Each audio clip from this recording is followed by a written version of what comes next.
Welcome back to the Employee Advocacy and Influence podcast. My name is Lewis Gray. My co host is Elliot Elsley, and our very special guest today is Heather Wiita from Salesloft.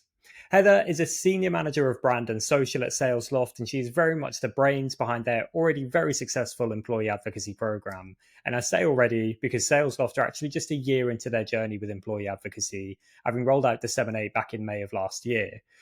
The program already has a staggering 200 participants, and as you'll hear, they're doing pretty much everything right so far to lay the foundations for future success. You'll hear how they launched with a pilot, secured C-suite buy-in from the start, and created a culture where execs aren't just supporting the program, but actually leading by example by developing their own presence online. Heather also brings some serious advice about what it really takes to make advocacy stick, especially when everybody's busy. We also discuss the importance of rolling out by team and why giving people value first, so telling them and showing them what's in it for them, is the key to making this thing work long term. So if you're interested to learn how a brand can 10x its reach without spending a penny on ads, then you're in the right place. So without further ado, let's get into it.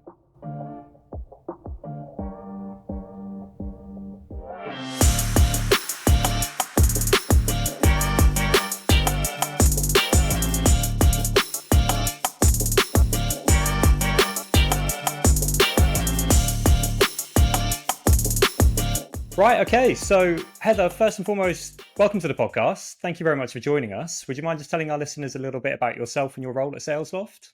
Absolutely. My name is Heather Wiita. I am the senior manager of brand and social media at Salesloft, which means I manage our social presence really soup to nuts.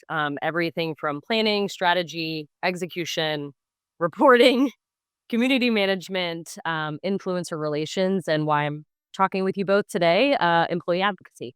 Amazing. Yeah, it's always fascinating when I speak with people who are working in social media because it always reminds me of those memes that you see of social media managers who wear like 10 different hats because like, I do this, I do that, community management, employee advocacy as well. But Heather, obviously we're here to talk about the employee advocacy side of things, and I thought the best place to start with this was just go right back to the beginning. So thinking about the pre-launch of your advocacy program, what was it when you first made the decision to start building a program? What business goals or outcomes were you hoping to impact? Yeah, I think one of the most important things to remember and what was driving us when we were, looking for a platform is remembering that marketing and sales are on the same team, right? So at the end of the day, we are all working to drive revenue.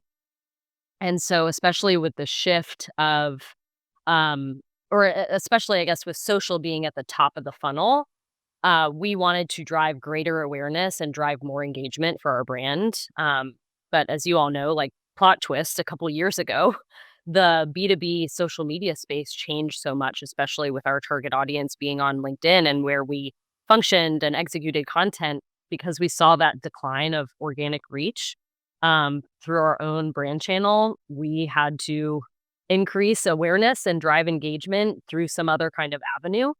And that's when we turned to using and employing the voice of our employees. And like we said, we call them lofters here, so I'll probably reference that throughout.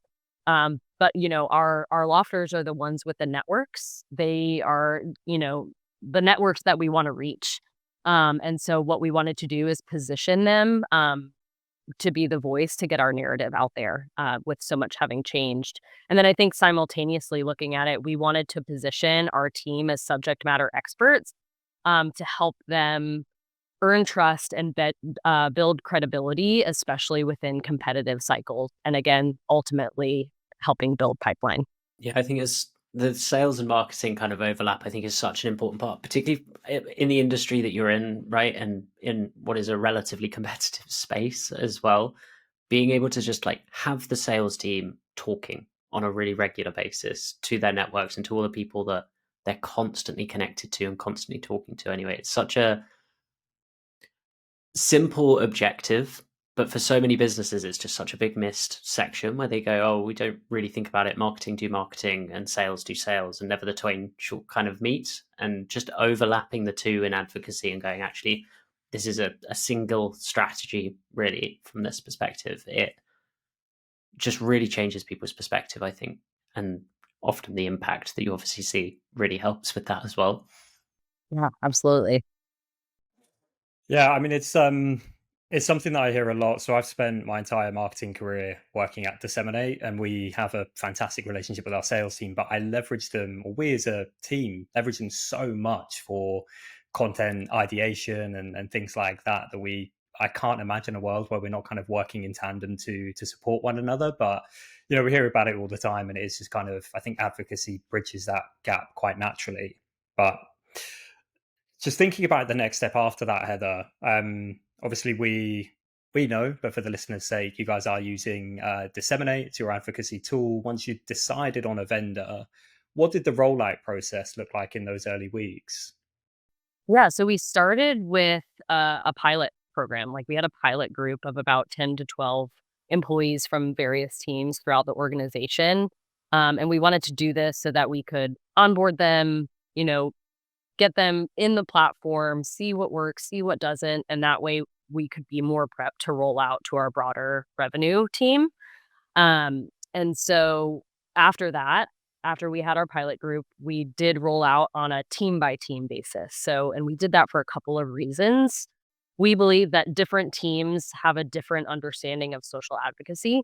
So we wanted to cater to different knowledge levels. Like the marketing team, right? I for better or for worse, have like shoved the value of social media down their throats. So they kind of already were leaned in and knew what social advocacy was. And it was, a different kind of onboarding than it was for our product team, right? Like we needed to educate more on that side versus other teams. And so to be as relevant and kind of personalized as possible, we worked with our wonderful CSM to host onboarding sessions that aligned with the content and the knowledge need of each of those teams. And we also found that creating more intimate group settings tended to help people feel more engaged, more active in participating and learning about the platform. So that creating that kind of balance and doing team by team, worked really well. That way, because you could sit on a call of 250 people and what are you doing on the side kind of thing. But if there's only 15 of you, there might be, we have a better chance of keeping you engaged and really helping you understand the what, why, and how of why we wanted them in Disseminate. I really like those almost departmental rollouts, and businesses do it all in all sorts of shapes and sizes. And some of the larger businesses that we work with that are 100,000 employees, they have to do it in bigger chunks because that's just the way the world works for them. But having that specific tailored onboarding, the platform itself, as you know, is relatively simple. If it was complicated to use, it would be worrisome for an employee advocacy tool. We want it to be nice and easy.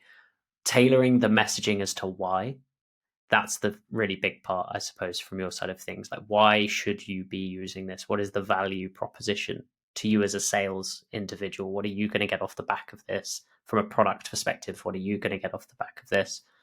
Did you find the majority of that kind of training was tailored in that direction as opposed to like functionally how to use something? Yes, and it kind of, goes into, the executive buy-in that we had. So I don't think that we would have been able to get this off the ground without the support of leadership and, even specifically our C-suite. So I think getting your executive buy-in from day one is crucial. And so to speak to that, every time that we invited when we invited our product team to the platform, our product leader either like ahead of that invite was like, hey, this is coming to you. This is why this is important. This is what I'm asking you to do. This is your level of involvement and engagement. So I think by leading with the not only the value of what's in it for them, but then having the executive support from the top down saying, hey, this is important. You should be a part of it. Like having that combination of two is really kind of what got everything, the momentum going. And so we found it to be really important that way. Yeah, that lead by example is really nice from that side of things. It also makes it easy to get access to those people. I think that's something that sometimes people forget in businesses. It's not always the easiest thing to sit in the social media department and be able to get access to be able to talk to the entire sales team. Having the executive to be able to get that access is really, really important. And it's so easy to miss for some people that they go, oh, we'll just onboard the whole sales team. Do you know the person that runs the sales team? Can you ask them to do this? They bought into the idea of it and they go, oh, I don't know. I haven't had any of that conversation yet. And that's a whole different hurdle to kind of overcome. Right. Yeah. And especially because you don't want to just end up on a laundry list of, hey, marketing wants you to do this new thing, you know? Here's another tool. Right? Here's another new thing for you to learn. And so I think by leading with value, which I'm jumping ahead in my mind to what I want to talk about in a bit, but being able to lead with that is so important because you're just not going to get the buy-in that you want. I'm curious to know, Heather, what did the executive sponsorship, what did that look like in reality? Was that like, invites were coming to join the platform from the C-suite, with the, internal comms messages? What actually was that in reality? Yeah, certainly. Well, and I think what speaks volumes is that our CMO at the time was in our pilot group. So that's, like, how leaned in he was and, like, fully understood what we were trying to achieve and was, like, at the ground level, and so by him having that experience within the platform and understanding what we were able or what we wanted to achieve, he was able to, even from a peer-to-peer level, share that message with his peers, the rest of the C-suite. So, when when we would send invites, right? Like, and Emma helped us a ton with kind of all the different touches to get the onboarding and the invite in front of our team.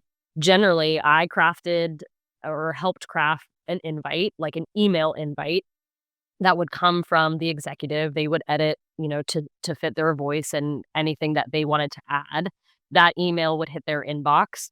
And then simultaneously, like the actual invite from Disseminate the platform would go at the same time. So, and often we would send that email, send the invite, and be talking about it on a team meeting. So I would be either invited or an executive would be talking about what Disseminate was, why we were asking people to join it. An email would go and an invite. So we really kind of triple hit everybody at the same time, at all angles in order to make sure the message was really relevant.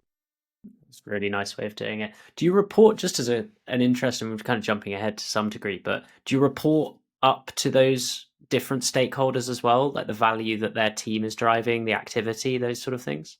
Yeah, so a couple different levels of that. Our social metrics actually roll up to our CEO and to our board.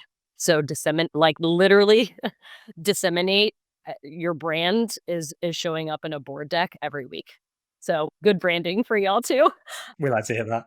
Yeah, yeah. So yes, we um, I do report up to, C-suite executives, showing them the kind of reach that we're earning and the engagement that we're driving.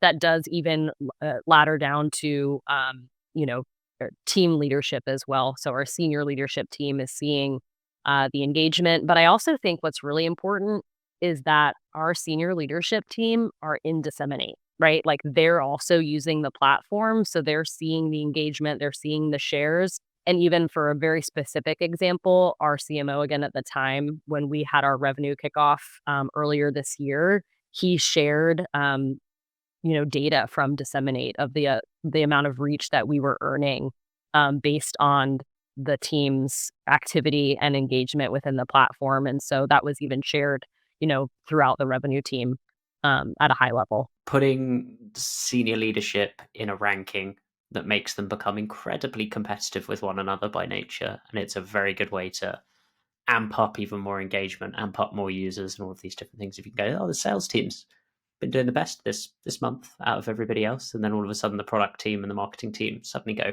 more. It's a fun game to play. We're all very competitive in this industry. It comes naturally. Heather, I'm just going to go back ever so slightly, because like you said, I want to touch on a couple of these things, maybe a little bit later in this conversation, because there's already some things you've mentioned there that I really want to unpack. But before we get into that, obviously I'm still doing a little bit of a jump here. So thinking about coming from the initial few weeks, fast forward a little bit, the program's only been going for just over a year, as you mentioned, but you've now got over 200 users within the Disseminate platform advocating for Salesloft and building their own personal brands. Other than having the leadership involvement, were there any tactics or even any particular channels that worked best for onboarding, but then continued engagement as well? Yeah, absolutely. And I think there are a couple of things at play here, right? Like the onboarding team by team was definitely a Kickstarter, but I think, and we did touch on it, right? I think being able to empower our users to come back and to stay engaged. Our content that we put into the platform has to be highly relevant and timely. Instead, we create content that helps maybe their audience learn something new. It showcases a different perspective. It keeps them up to date on industry trends or news, something along those lines. And so when you create really highly engaging content and a lofter comes in and they post it, and then it does well in the newsfeed, they earn engagement. You kind of get that dopamine hit, right? Like, oh man, this is working. I'm going to go back and I'm going to share more.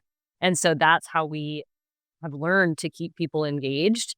I also think, from a more technical standpoint, the integration that Disseminate has with Slack is great for our team. We've created a separate channel in Slack that every time, a new piece of content goes live or a new boost, so that they can support their other team members who are creating original thought leader content, they get that notification and can go in and share or engage.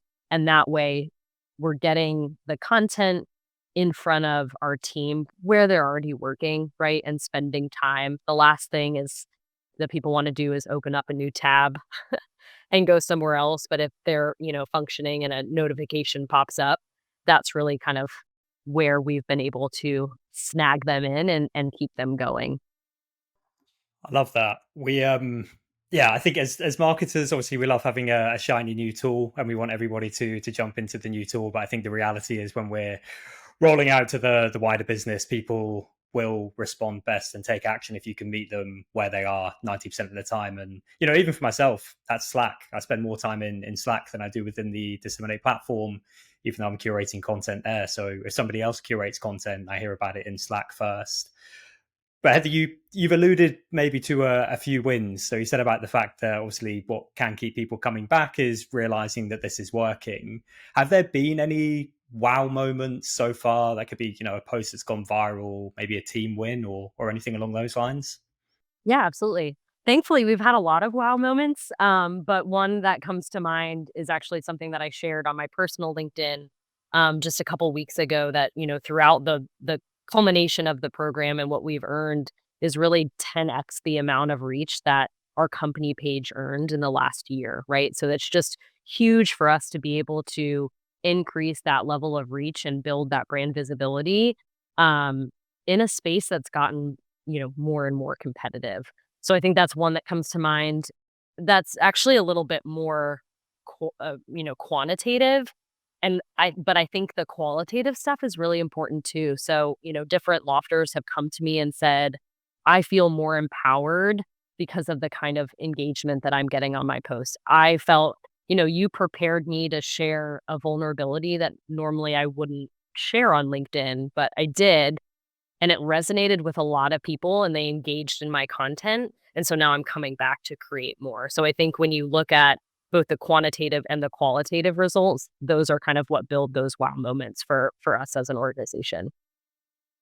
I think the reach is a really fun one. I think it's often quite mind blowing to a lot of people. I don't think people quite necessarily click to what that's going to be, particularly when you're first starting out and you're just onboarding a vendor or looking at vendors. 6 months later, 200, 250 people signed up to a tool, and the reach is 10x the corporate page all of a sudden. A lot of people can't compute that. We say it in the sales process quite a lot. It's a big part of what we talk about, and the reach. Heather, something I wanted to come on to is just kind of going through again. I know it's only been 12 months, and so far from what I've seen and heard, it's been a lot of wins, and it sounds like everything is certainly don't want to jinx things, but it sounds like everything's been going right up until this point with a lot of hard work, no doubt. But I'm sure there's been a load of lessons and learnings along the way. There will have no doubt been a challenge or two. But what's been your biggest learning about employee advocacy in the last 12 months since you launched? Yeah, that's a great question. I think our biggest learning is also now one of our most important fundamentals in our strategy, which is, and we've kind of spoken to this already, but like you have to lead with value. We say this a lot, right? No one at your company is going to post something because you asked them to do it, right? Or they might once, but they're not going to come back and do it repeatedly. And so you have to paint the picture of what's in it for them and focus on how it will impact their personal brand first, right? You can build connections, you can position yourself as a subject matter expert, you can make yourself more competitive in a sales cycle.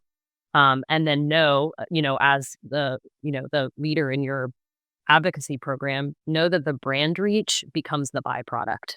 So it's like if you place, your employee as the hero and give them the tools to drive, know that when they feel empowered and they create content and they continue to come back and share, the brand reach will come. But you have to lead with the value first. And so that's, the one of the most important fundamentals and our biggest learning in the program thus far. Providing content that people actually want to talk about and actually want to share, and then sprinkling in that kind of company corporate content that has a driving value a lot more for the business. It's something that we've spoken about for years in the business, and we've spoken about a few times on the podcast as well, I think. But mixing that content together, here's something that I'm going to give you, here's an interesting piece of content that is just for your personal brand. It doesn't really have a benefit directly to Salesloft as a business other than positioning you as more of an industry expert and helping your brand grow. The next piece of content is the Salesloft piece of content. That's now going to provide more value to us as a business because you're more trustworthy, you're more credible in the space. It's so easy to kind of burn that bridge with all of the employees and just go, here's all of our content, share our content immediately. And mixing everything else in makes it a much better experience, I tend to find.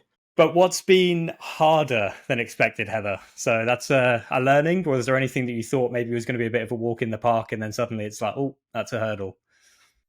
I think, keep keeping people engaged, right? It's still, we talk about leading with value and we are doing that, but our team is naturally busy. We're all busy, right? We've got different priorities, different goals, goals that we're trying to hit. And so even with hand raisers that say, I understand the value, I know what you want me to do, I want to do this, it still can be hard to track those people down and get them to do it and get them to do it consistently. So I think, a learning from that and what's been difficult, but we're trying to overcome is understanding that there always needs to be a level of continued involvement, right? Like there's always a little bit of hurting. And that's just the nature of how busy our team is, hey, sometimes you need a nudge or you need a reminder or you need something to pop up in a monthly newsletter. So as much as we do have engaged users, you got to nudge. Like it's just part of the game, part of the process in the program. Yeah, I think some people do sometimes go to roll an employee advocacy program out and they go, oh, I've onboarded everybody now. Employee advocacy's done. Next project. We're done with this. Yeah. This is all, I've completed it now. It's all sorted. Yeah, continued engagement is always going to be the challenge. I think the other thing is understanding your expectations around that as well, depending on the business that you are, depending on the industry you work within, whatever it might be. What is the expectation of an employee? Should they be sharing a piece of content every single day? Like, probably not.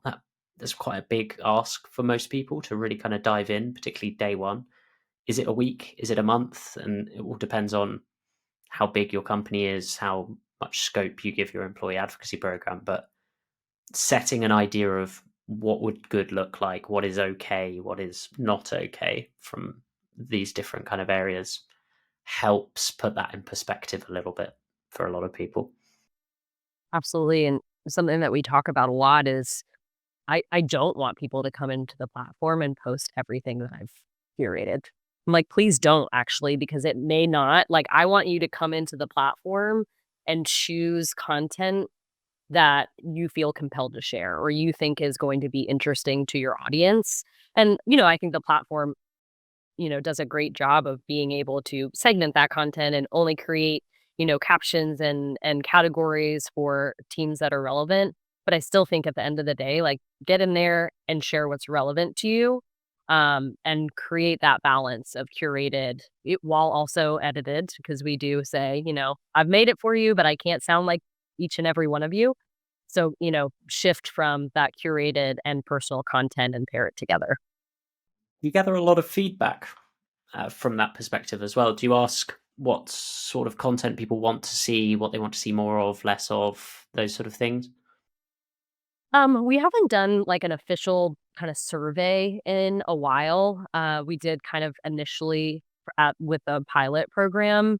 I think what really kind of how I'm able to understand what people want to share and what they don't is truly like the amount of shares on certain content pieces versus others. And even more recently, we've been doing some text only posts that sound are a lot more storytelling, that I can see an increase in the shares. And then I actually see the increase in the results that it's driving, the amount of engagement. It looks even less like something we've curated and more something on a very individual basis.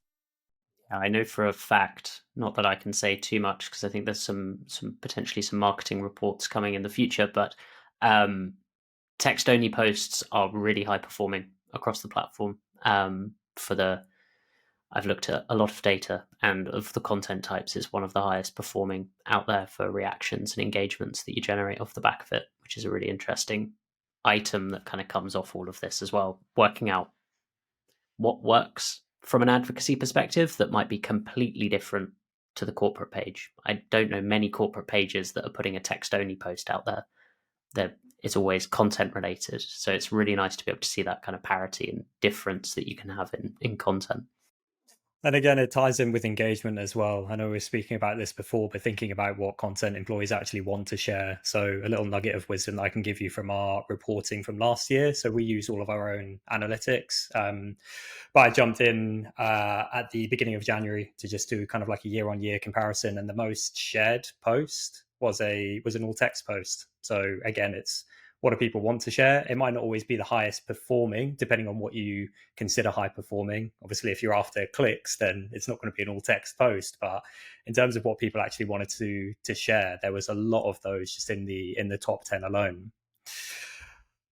But Heather, up until this point, obviously we've got a fantastic launch. We've got great engagement strategies. We've got senior leadership buy-in, thinking to the future, maybe the next year or next 6 months, depending on how you're kind of goal setting at the moment. How do you see advocacy fitting into Salesloft's broader social or brand strategy in future? Yeah, absolutely. I think advocacy will be at the top of the totem pole for us in terms of our social strategy. And there are so many things pointing us in that direction, right? So we know there's a laundry list, right? Like, we know company page reach is down and continues to decline. And even based on the recent LinkedIn creator report, right, we know that 82% of buyers say that creator content influences them one way or another. So the best way to get our brand out there is to continue to place the employee as the hero. But I think more than anything, right, we give them the tools they need to create their own content in order to reach the right target audience. So I think this is where things are headed completely. Like we talked about at the beginning, right? I think if you're starting to build a company page right now, you're looking at a tough uphill battle. But I referenced in my LinkedIn post, and like, don't sleep on your people, because they have the network, they have the expertise, and empower them and, give them the keys to drive. I think also to your point that you mentioned earlier, and for those that don't use Disseminate as a platform, this might be difficult to comprehend, but the boost post element of Disseminate and using that for the corporate page and getting employees to reshare your corporate content is a really nice way to create that kind of cyclical process for the social media team as well, where you can enable your employees to help grow a corporate brand page, but also their own brands, and it all kind of gels really nicely together from that side of things. We've described that in the past as, actually, I think, Elliot, I'm saying we, I'm pretty sure it was you, and I'm just stealing this here, but it's been described as passive advocacy. But it's not meant in a bad way or a negative way at all. It's more if you have people who are willing to contribute to your employee advocacy program, but maybe they're not yet comfortable posting on their own LinkedIn. Engaging with company posts is such a fantastic way to be like, that's fine. If you don't want to post, we'd really appreciate it if you could just give this a like when you see this notification, whether it's in Slack or within the platform. And eventually, a like turns into a comment turns into their own post, and before you know it, they're full-blown advocates themselves. I'm very curious to know, because I know there's potentially targets that you're working towards at the moment. But do you have any upcoming initiatives or goals that you're particularly excited about? Yes, definitely. Always have goals. Always have new initiatives. So recently we created kind of like a subset of our employee advocacy program specifically designed for our account executives. So we designed a program to give them the tools to create their own thought leadership content, right? To position themselves as subject matter experts. Again, what I've said, like build credibility, make them more, help them in competitive cycles. And so what we actually do is we create frameworks for them, right? Because if you've never posted on LinkedIn, I think a lot of people struggle with, I don't know what to say. What I have to say is not valuable. Who would care about what I have to post? It's going to take me too long to think of something, and then I need to make it perfect. And we want people to shift their minds into, this is how I create a story. This is what, focus on clarity over being clever, right? Like, not everyone's funny. You don't have to create funny content. And so within the program, there are frameworks that help our AEs, start with a prompt of, a focus or a topic, but we've taught them how to create tension and a hook at the beginning of their content, then how to, introduce their topic. What is the sticking point? How have you experienced whatever the topic is? Like, what's your expertise? And then how to close that out. And so, within that program, right, we provide these frameworks, and then they're taking to LinkedIn specifically through Disseminate and through the personal post capability to share their content, right? So specifically, Salesloft has launched AI agents this year. We have a lot in the platform. We'll have 26 by the end of the year. And so it's no better story than to show how our AEs are using our platform and using our agents. So we created a framework around our agents. Give me a really specific story about, what happened. How did you use this agent while you were, on the phone or, researching an account or trying to find a buyer? And so we help them take that experience, fit it into the formula within the framework, and then post their content. And so that's where, having that, again, that combination of personal content and curated. So it's like we've got the curated down, but now building out that personal content and again, right, I can't be in the mind of every AE, but I can teach you how to create your own content. When LinkedIn and, designing content can be intimidating. So we're giving people a lot more direction and support to create on their own. You said the most apt word there, which is direction for it. It's the structure that makes such a big difference, right? When you say post on LinkedIn, we'd like you to develop your own personal brand in a really refined way, please. It's such an open landscape. People go, it's analysis paralysis. They just don't know where to start, right? There's too many options for me to start to talk about what is my personal brand. Give people just here's step one. Just tell this story in a really simple way. And it's the same with advocacy on the kind of larger scale of the kind of main sort of corporate advocacy that you're talking about, which is for businesses that don't have a program in place or don't have a platform or don't centralize any of this content. People do the same thing, which is, I don't know where to find content. What should I share? What shouldn't I share? And people just freeze there at that point because there isn't direction for them. Advocacy program gives them direction. Here's content. You can share any of it. You're describing that a kind of leveled up step, which is, okay, now we want you to create this content yourself, and here's the structure and here's the process to be able to build that. That's really, really cool to hear that that's a kind of initiative being run. Yeah. And I think too, Gen I is like Gen AI, sorry, is playing a role here that we have to be really cautious about. As a writer, there are certain ways that I use it, and certain way like it can get me to a certain point. And I think that's where we're teaching our AEs of like, hey, if you just, go into Gemini and say, write me a LinkedIn post about XYZ, the output is not something that I am going to recommend that you post. But I think when when we give them a framework, and maybe they need to use, AI to help them brainstorm or something else, but then giving them a framework helps them understand how to build stories.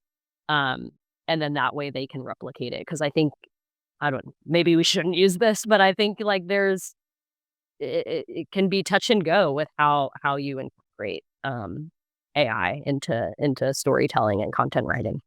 I think Lewis spoke about it recently. Even just it's becoming more obvious when AI is being used in all of this copywriting. It's so easy to spot on LinkedIn, not just because of M dashes and things like that all over LinkedIn all of a sudden, but it's just really, really obvious at times. And being able to structure it and actually add your personality, which AI hopefully not anytime soon develops a personality. It's having that kind of element of things that makes the difference and makes things stand out.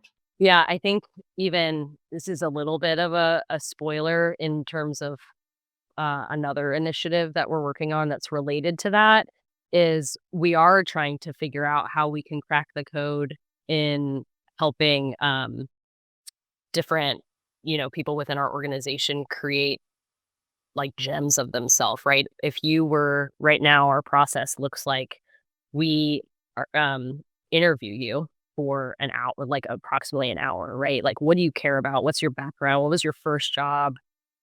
How do you talk? What do you sound like?